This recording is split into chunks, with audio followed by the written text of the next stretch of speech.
Hello everybody. So today I want to talk about calculus. The topic today is about limit. So now I want to show you how to answer. We divide by t on numerator and denominator.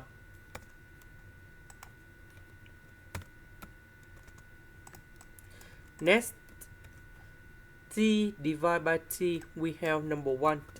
3 divided by t, we keep the same.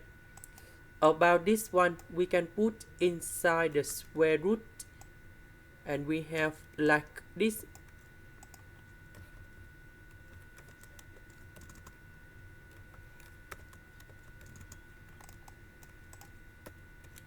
This one we have number 2.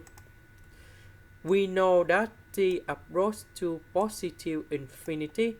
This one will go to positive infinity. Number 3 divided by positive infinity, you got 0. This one you got 0. And now we have the final answer.